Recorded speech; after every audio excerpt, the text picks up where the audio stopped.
নমস্কার সকলকে, আমি মোহনা চলে এসেছি মিঠার নতুন একটা ভিডিও নিয়ে। নমস্কার সকলকে, সকাল সকাল আজকে কাজ শুরু করে দেবো।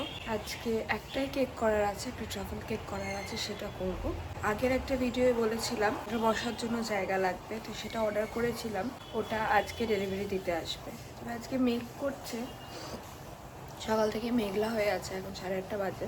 জানি না বৃষ্টি হলে দেওয়া যাবে কি যাবে না, তবে দেখি যদি আসে তাহলে আজকে ওটা অ্যাসেম্বল করে ফেলব। সবার প্রথমে আমার যে কেকের অর্ডারটা আছে সেইটাকে আমি ক্রাম কোট করে রেখে দেবো সেট হওয়ার জন্য। এখানে যে ট্রাফেল কেকের যে গানাশটা আমি ইউজ করছি এটা কিন্তু 1:1 রেশিওতেই করা, তবে একটা সিম্পল ট্রিক ইউজ করে এই পারফেক্ট কনসিস্টেন্সিটা আনা যায়। এই কনসিস্টেন্সিটায় কেক ফিল করার জন্য, ফ্রস্ট করার জন্য, এমনকি পাইপিং করার জন্য খুব ভালোভাবে এটাকে ইউজ করা যেতে পারে। না খুব শক্ত না খুব পাতলা, অথচ 1:1 রেশিও, মানে যদি 100 গ্রাম আমি চকলেট ইউজ করি তার সাথে 100 গ্রাম ক্রিম দিয়ে এই গানাশটা বানানো। খুব ভালোভাবে চারিদিক দিয়ে চকলেট গানাশ দিয়ে কেকটাকে আগে আমি ক্রাম কোট করে নেব। আমরা যখন কেক বানাই ক্রাম কোটের প্রসেসটা যদি খুব ভালোভাবে সময় নিয়ে করা হয় তাহলে কিন্তু কেকের স্ট্রাকচার, কেকের নিটনেস খুব ভালোভাবে মেনটেন হয়। বাইরে মনে হচ্ছে প্রচন্ড মেঘ করে এসছে, এখন দুপুর বেলার দিকে প্রত্যেক দিনই মেঘ করে, এই যে পুরো কালো হয়ে এসছে। আমি কাজ করতে করতে তো খেয়ালই করিনি, তারপর হঠাৎ খুব দমকা হাওয়া এলো বলে মনে হলো যে মেঘ করেছে, তারপরে ঘুরে দেখি এই অবস্থা। সব কটা জানলা যদি আজকে খুলিনি, দুটো বন্ধ আছে। জানলাটা খুলিনি, আগের দিন কি হয়েছে, এমনি রোদই ছিল, কোনো ঝড় বৃষ্টি নেই, তো এখানে আমার গাছগুলো সব রাখা ছিল, এমন জোরে হাওয়া দিয়েছে, এই যে এই কাচের এই শিশিগুলো রাখা ছিল, তো পরে এসে দেখি যে একটা শিশি পুরো পড়ে ভেঙে গেছে, যার জন্য এটাকে আর খুলিনি, আটকানো থাক, বাকি দুটো জানলা দিয়েই আলো হাওয়া ঝড় সবই আছে। বাইরে প্রচণ্ড ঝোড়ো হাওয়া দিচ্ছে, বাইরে গেলে ভালোভাবে বোঝা যাবে। এই যে প্রচণ্ড ঝোড়ো হাওয়া দিচ্ছে, তেমনই মেঘ করেছে। একটা গরম দিনে গরম দুপুরে হঠাৎ করে যদি দেখা যায় যে ওয়েদার এইরকমভাবে চেঞ্জ হয়ে গেছে, মনটা কিন্তু তখন বেশ আনন্দিত বোধ করে।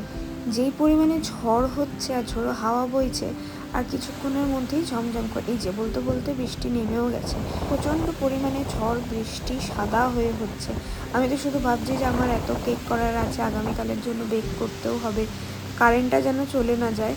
কারেন্ট চলে গেলে তো আর ওভেন চলবে না, তো তখন মুশকিল হয়ে যাবে। এখন কিছুক্ষণ কাজ করব না, যতক্ষণ এই জোরে বেগে বৃষ্টিটা হচ্ছে, ঝড় হচ্ছে, এখন কিছুক্ষণ দাঁড়িয়ে আমি এখানে ঝড় বৃষ্টি দেখবো, উপভোগ করব, তারপরে আবার বৃষ্টি ঝড় কমে এলে আস্তে আস্তে তখন আবার কাজে ফিরবো। নিজের ঘর থেকে বা নিরাপদ কোনো আশ্রয় থেকে প্রকৃতির এই তাণ্ডব লীলা দেখতে, অনুভব করতে কিন্তু আমাদের মানুষদের বেশ ভালোই লাগে। এই ভিডিওটা যখন করছি আর মনের মধ্যে মনে হচ্ছে যে এখন কাজ করব না, দাঁড়িয়ে বৃষ্টিটা দেখবো, ঝড় দেখবো, তখন সাহিত্যিক তারাদাস বন্দ্যোপাধ্যায় তারানাথ তান্ত্রিকের গল্পের কিছু লাইন মনে পড়ে গেল। দুর্যোগ আর দুঃসময় দুটো রূপ আছে, একটা রূপ আমাদের সন্ত্রস্ত করে, অন্যটা এক ধরনের বিচিত্র আনন্দের জন্ম দেয়। নিরাপদ আশ্রয়ে দাঁড়িয়ে যতক্ষণ ঝড় বৃষ্টি দেখি ততক্ষণ মনেই বিচিত্র আনন্দের অনুভব হয়।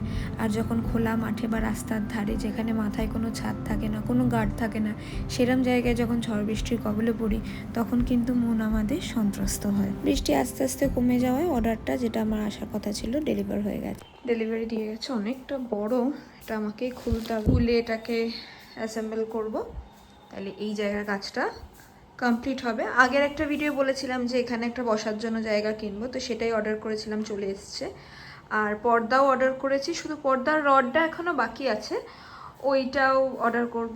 এই ফোল্ডেবল সোফা কাম বেডটা আমি কিনেছি অ্যামাজন থেকে, Uber life the sofa bed co, এই কোম্পানিটার প্রোডাক্ট। এটা বেশ শক্তপোক্ত, ভারী মনে হচ্ছে, খুব ভারী নয়, তবে যে স্টার্ডি সেটা মনে হচ্ছে। একটা পছন্দ মতন গল্প চালিয়ে নেব, চালিয়ে কাজটা শুরু করে দেব। এই ঘরে বসার জন্য কোনো খাট জাতীয় কোনো কিছু রাখিনি, কারণ আজকে এই ঘরটা ফাঁকা আছে, পরে যদি ব্যবসা বড় হয় আরো, তখন জিনিস আরো বাড়বে, তাই এই ঘরটাও তখন ইউটিলাইজ করতে হবে, তো সেই জন্য আর পার্মানেন্ট কিছু রাখিনি। এইটা নিলাম যেহেতু এটা ফোল্ড করা যাবে, যদি এখানে রাখতেও না পারি তাহলে অন্য কোথাও এটাকে নিয়ে গিয়ে শিফট করে দেওয়া যাবে। এটা ফুল লেন্থ, অনেকটা বড়, 3জন মানুষ খুব আরামে ইজিলি শুয়ে পড়বে, সেইভাবেই দেখে নিয়েছি যাতে অন্তত 2 থেকে 3জন শোয়া যায়, নইলে পুরো সিঙ্গেল নিলে কোনো কাজেরই ছিল না তেমন, আমিও নিজেও ভালোভাবে বসতে পারতাম না। এবার এটাকে সোফা ফর্মে রেখে দেবো। আর মেটেরিয়ালটা বেশ ভালো, শক্ত, শুয়ে বসেও কিন্তু আরাম আছে। এটা মেইনলি সোফা ফর্মেই রাখবো, যাতে কেউ এলে বসতে দিতে পারি বা আমিও কাজের মাঝে একটু বসতে পারি। এর সাথে দুটো কুশনও ফ্রি ছিল অ্যালং উইথ দ্য কভার্স।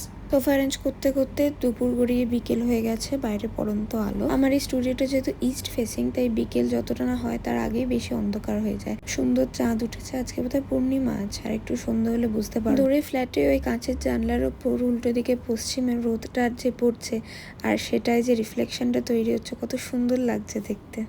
যে ট্রাফেল কেকটা শুরুতে করছিলাম, সেই কেকটার বাকি যে ফন্ডান্টের কাজটা আছে এটা কমপ্লিট করে নেবো, নিয়ে কেকটা অন ক্যামেরা আমি অ্যারেঞ্জ করে নেবো। একটা কাপলের কাট আউট ছিল, তো সেটা আমার প্রিন্ট করানো হয়নি, কিন্তু এই অ্যাক্রিলিক টপারটা ছিল, তো সেইটাই ইউজ করে আমি ফন্ডান্ট দিয়ে কেটে করে নিচ্ছি।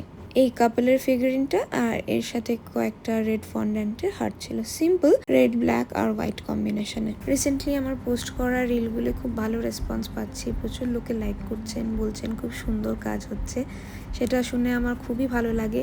কাজ করারও একটা মোটিভেশন পাই, আর তার সঙ্গে ভিডিও করারও একটা বড় মোটিভেশন আসে আবার কমেন্ট, লাইক আর শেয়ার দেখে।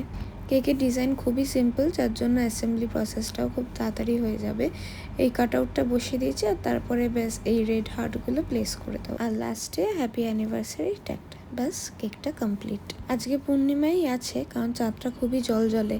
এখন সন্ধে হচ্ছে, অতটা পরিষ্কার এখনো বোঝা যাচ্ছে না, তবে 10টা সাড়ে 10টার পর থেকে ওই যে ঘরটায় সোফা রাখলাম, সেই ঘরটা থেকে এইরকম সুন্দর চাঁদ দেখা যায়। সারাদিনের কাজকর্ম সব কমপ্লিট করে নিচে যাওয়ার আগে আমি আধ ঘন্টা 45 মিনিট বসি, চাঁদ দেখি, গান শুনি, নিজের মতন একটু সময় কাটাই, তারপরে নিচে চলে যাই। আজকের ভিডিওটা এখানেই শেষ করব। কেমন লাগলো আমি অবশ্যই জানাবেন। যদি ভালো লাগে তাহলে লাইক, কমেন্ট, শেয়ার ও সাবস্ক্রাইব করে পাশে থাকবেন। সবাই ভালো থাকবেন। Thank you.